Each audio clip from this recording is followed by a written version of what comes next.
Jai Ma.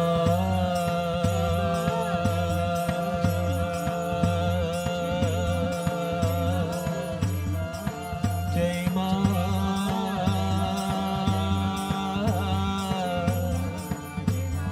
Jai Ma.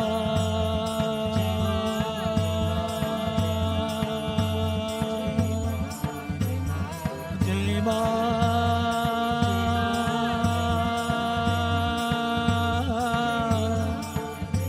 Jai Ma.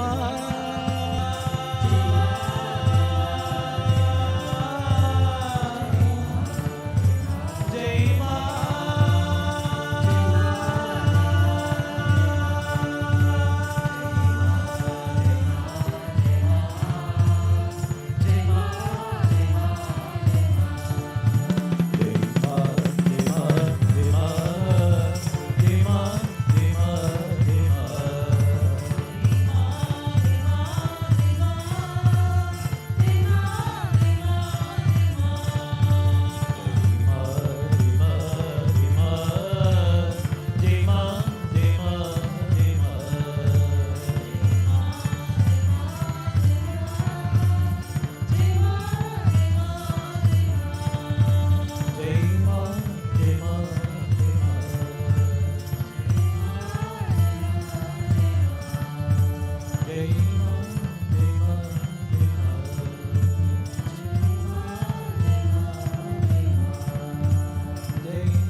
सकलागमनिगमादिषु चरिते अमृतानन्दमयि निखिलमय हरे जननी वन्दे अमृतानन्दमयि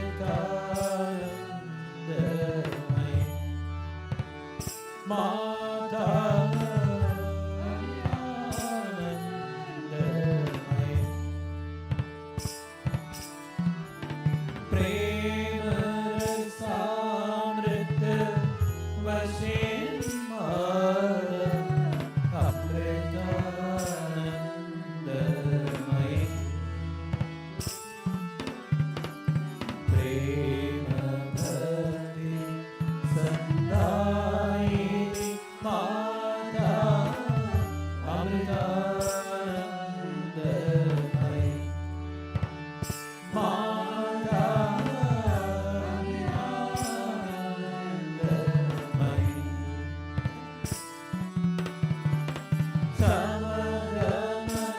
समगमदायिनी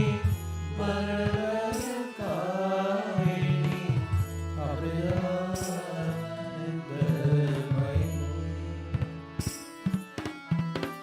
सदरं मम हृदि बसना देवी अमृतानन्दमयि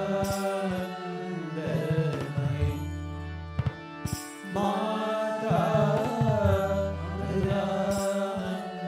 अमृतानन्दमयि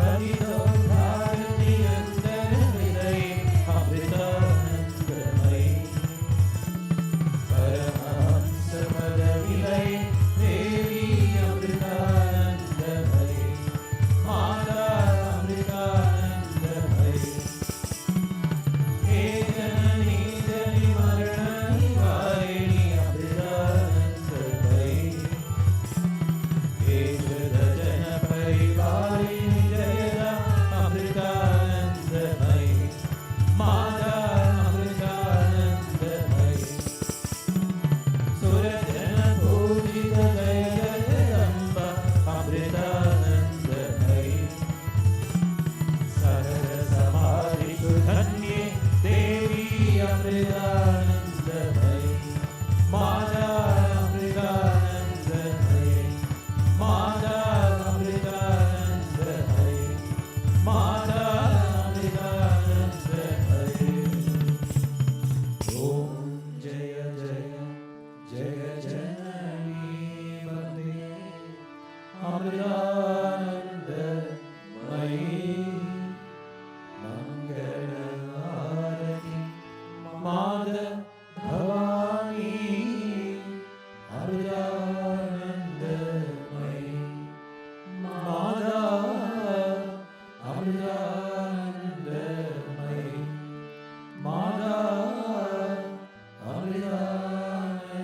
अमृतानन्दमयि जय बोलो सद्गुरु माता अमृतानंदमयी देवी की